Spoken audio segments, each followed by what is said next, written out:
we are so happy that you could join us today.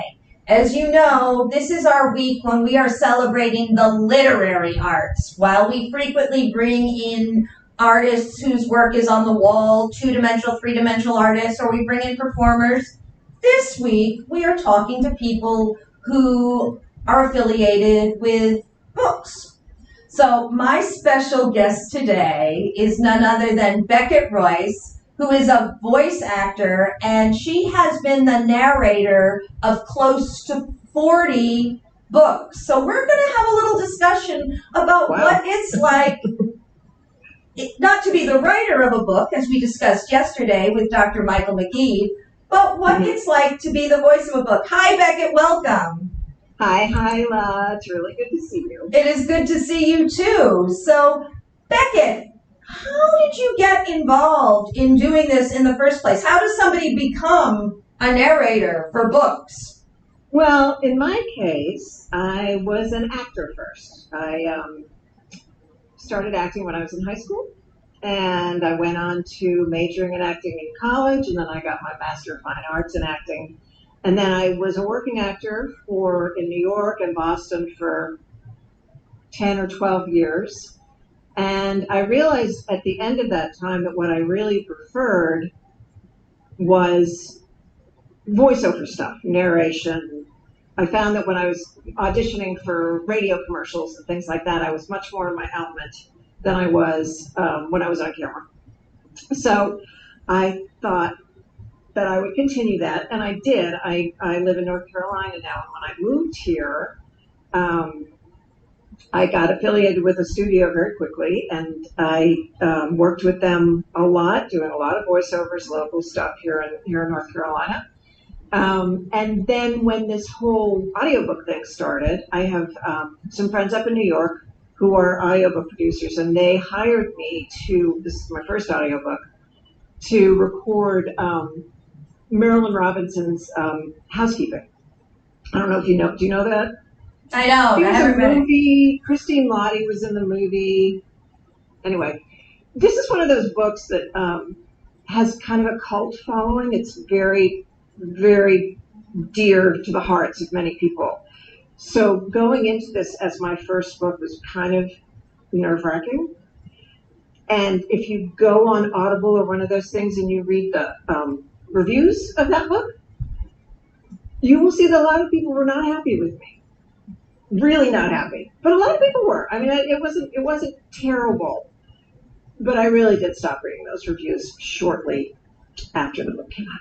My reviews have gotten much better since then.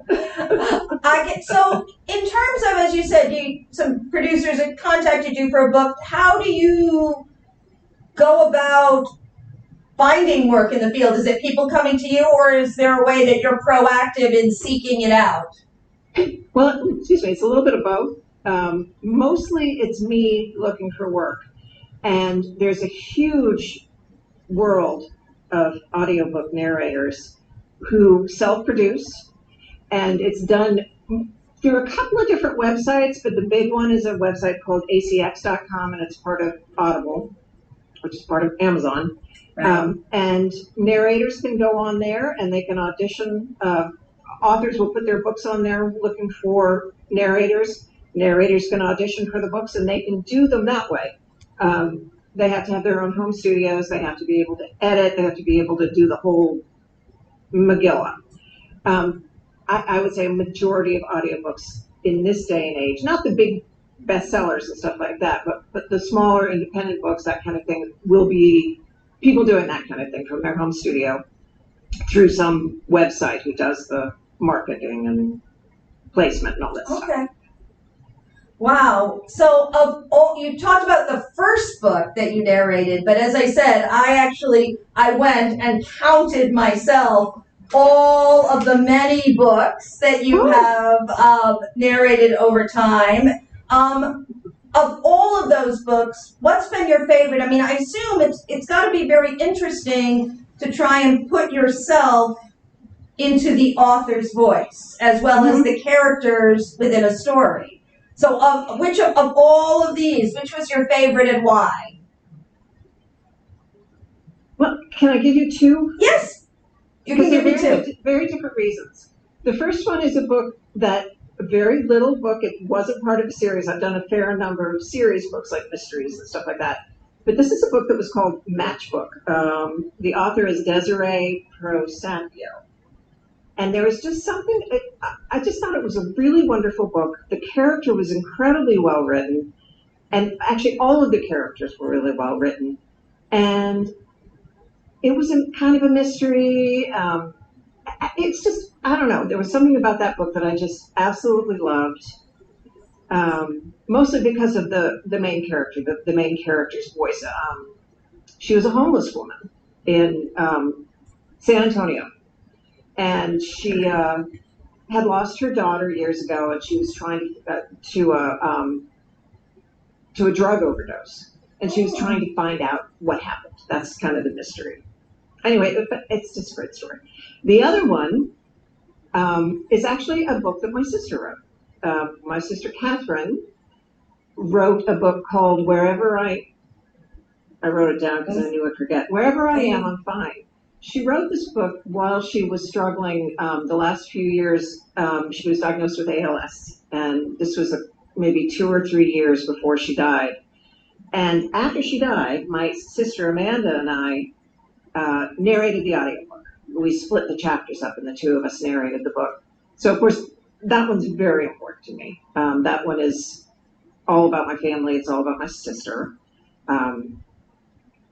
So yeah, that one's very personal. I mean, I don't think it sold a lot of copies. It was more a labor of love. I have a copy. I've read it. I know exactly what book you're talking about.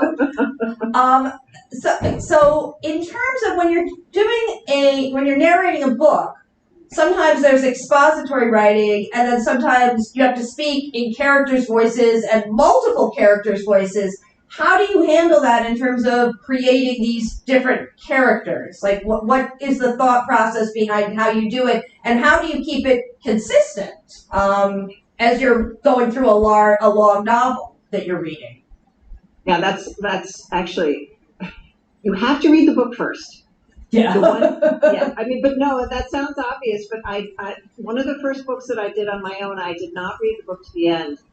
And I got to the very end, and one of the characters that I had been voicing one way, it explained his voice towards the end of the book, and it was nothing like what I was doing. Oh, wow. So you got to read the book. That's important. But what I do, and I think this was actually recommended to me by a director, and it's been really helpful to me. I cast the book. I either cast a famous person, a celebrity, or somebody in my life. But I go through and I take every character and I say, okay, this person is Kate Blanchett. This person is my plumber. This person is George Clooney. George Clooney is almost in all of my books. And that way, every time when I'm reading, that person is in my head. And somehow that, for me anyway, just having that person's picture in my head helps me make the subtle difference between people's voices. I think that's what helps me the most. I would find that very hard. I mean, it's obviously great that you have a theater background, which enables you to do this. I think it would be so hard to do it otherwise. Having read all these books, and there are times where you sit down and you say, I could do that. I'm reading all these books. I could sit down and write something like this. Does it ever make you think about wanting to write yourself? No. No, it doesn't. No, I leave that to the professionals. And it's interesting because I do read a lot of books, and some of them are not the greatest books ever written, but it's given me a huge appreciation for authors who don't write the best books ever written. You think, this person wrote a 400-page book. That alone is a huge accomplishment. The book itself may not be so great, but God, they did that. They did that. And so that, I couldn't do it. It is. We here on the Marco Island Center for the Arts, for a while, we had the Marco Island Writers meeting here, and I got to know many of them. And yes, it is a solitary process. It is not an easy process. And I have come to admire writers who make that choice and who sort of put themselves in that mindset to create literary works. Absolutely. And I think sometimes you don't know what the end result is going to be. Yeah. Let me ask you this. I mean, you're obviously a woman. When people are casting, are there certain kind of books that people are going to more likely look for a woman and certain kind of books for a man? Do you find that if the author is a woman, because a woman came up with the ideas, they're more likely to want a woman to read the book, and if it was a man who wrote it, or doesn't it matter? No, I don't think it has to do with the author. I think it has to do with the point of view of the main character in the book. Generally, if the main character is a man, it's going to be a man reading the book. Okay. And same with women. And, all of the books that I've read, all of the main characters, well, except in romances where you've got a main character which is both a man and a woman, except for that, and usually I think well, that's not true. Romances are done by men too. But if there's just one voice that's kind of the main voice of the book, that's who they're going to go with. Now, if some no, go ahead. One of the I dabbled in one little weird genre for a little while, which was survivalist fiction, which is something I didn't even know existed. No, and that is something. Well, it's people who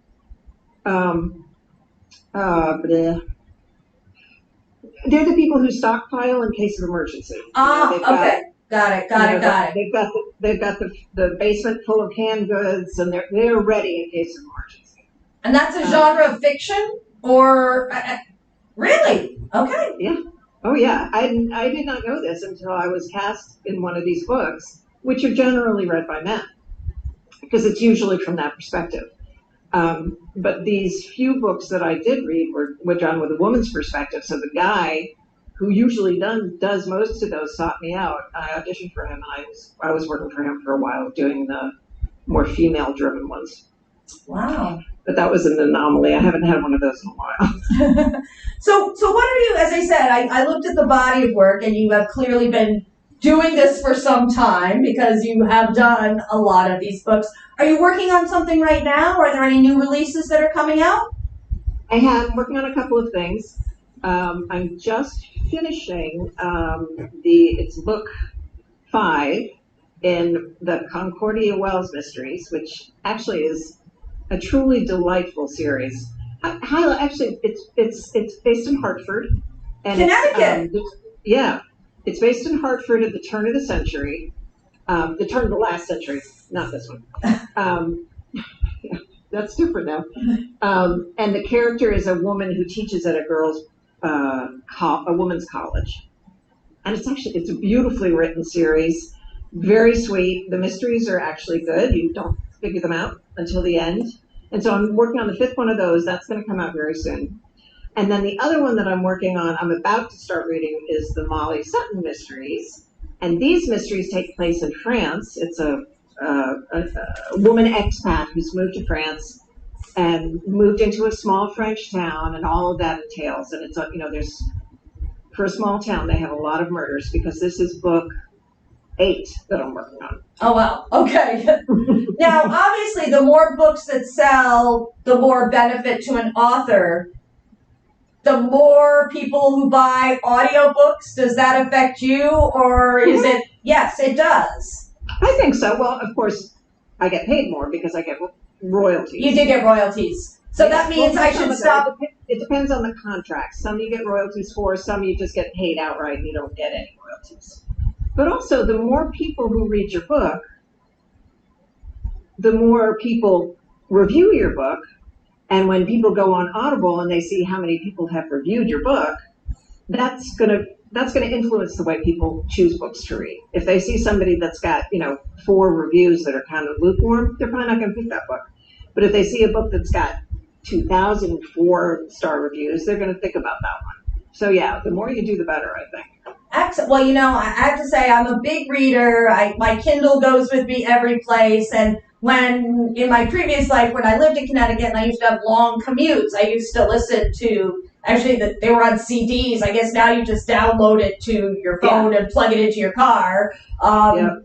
But no, I think I'm going to have to look up some of these books now, and it may take me a while. I don't really have a commute anymore now that I live here in Florida, but I am very intrigued and interested to pick some of these up and listen to you. I hope you do. So, one last question, Becket. Sure. Who or what has really been an influence on you in this work? Because, I mean, again, I don't think when we're 10 years old or 15 years old, we say, boy, I'm going to go narrate books for life. But then again, I never said, oh, I'm going to be the executive director of an art center either. But who or what has sort of been an influence in sort of leading you down this path? I think that, well, before I even answer that, I mean, you say that I wasn't wanting to be a narrator when I was 10 years old. The truth of the matter is I read voraciously, and I liked to read out loud, and maybe it's just because I like the sound of my own voice. I don't know, but I really enjoyed reading out loud, and so I did that a lot, never realizing that that was actually something I could do when I grew up. But who influenced me? I would have to say, well, both of my sisters. My sister Amanda, because she's the one who got me interested in acting in the first place. She's the real artist in the family, and she's the one who dazzled me with her dramatic work, and she really inspired me to take up theater. My sister Catherine, who I talked about earlier, always inspired me just because she was a voracious reader. She loved to talk about books. She loved to recommend books. And my mom, too. My mom was that way, too. We were all big readers in my family. So I think that sort of influence when I was growing up made me have a huge respect for literature and, for some reason, the desire to read it out loud. Go figure. I don't know. Well, Becket, I want to thank you for joining us today. It has been a real pleasure, and in all fairness, all transparency about this, I'm going to let my audience in on a little secret. Becket and I have actually been friends since we were 14 and 15 years old. She is the younger, and she is my older daughter's godmother. So a lot of what she said, I sort of knew already, but I knew. And you know, I have to say that another inspiration for me was a certain friend that I had in high school who was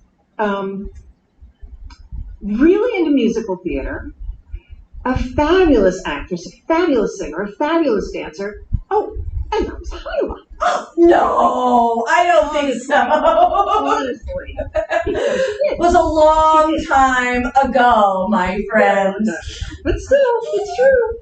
Well, thank you, Becket. I want to thank you for joining us. I want to let my friends out there know that we have some exciting performances coming up here at the Marco Island Center for the Arts. Tomorrow night, the rescheduled performance of Patchouli and Terra Guitarra. The concert will take place out in our courtyard, so you will be as safe as we can make you, because your health and well-being is of paramount importance to us here at the Marco Island Center for the Arts. There are still tickets available. It's $25 for members, $30 for non-members. Come and enjoy some music outside. The concert's at 5:30, and we would love to see you. We have also decided we want to get into the holiday spirit, and we will be holding our 7th annual Festival of Trees. Those are miniature trees, 3 feet and under, and we are looking for tree designers to bring their tree in and display it during our Festival of Trees. And guess what? You can make some money doing it, because we will be holding a silent auction, and if your tree sells, you get 50%, and the Art Center gets 50% as a donation. So consider it. We would love to see what you can make. And last but not least, newly added to our musical interlude series, our holiday concert. We are bringing in a very holiday Shimmy Tina concert. These are 2 jazz performers, Martina Da Silva and Dan Chemlinski, singer and bass player. They released their holiday album last year, and it received rave reviews from the New York Times, NPR, Rolling Stone, and they are going to be performing in our courtyard December 17th. You can get your tickets on our website, www.marcoislandart.org, or give us a ring at 239-397-4221. Did I do it right? I got it wrong. I can't remember our number. 394. 239-394-4221. Sorry. Try to keep remember too many things. So again, Marco Island Center for the Arts is open. Our exhibition here and there, the work of 5 Cuban artists, will be with us until the end of this week. November 20th is its last day, so if you haven't had a chance to see it, come on down. And if you're going to get an early start on your holiday shopping, well, our gift gallery is the best place to shop. Becket, I want to thank you for joining us. It has been so much fun getting a chance to see you and learning a bit more about people who are the voice of a book. And I'm going to start listening to books as well as reading them. I want to thank my friends out there for joining us today. Tomorrow, we will be talking to author Hope Dayoff. She will be actually doing a book signing this Saturday, November 21st, from 9 to 12 in our courtyard. And her book, Penelope Woodsbury, is a charming, magical, not quite a fairy tale, but a wonderful book for those who are young and those who are young at heart. So it'll be fun to meet her, discuss her book tomorrow. I want to thank you for joining us, and we'll see you tomorrow afternoon. Take care, everybody.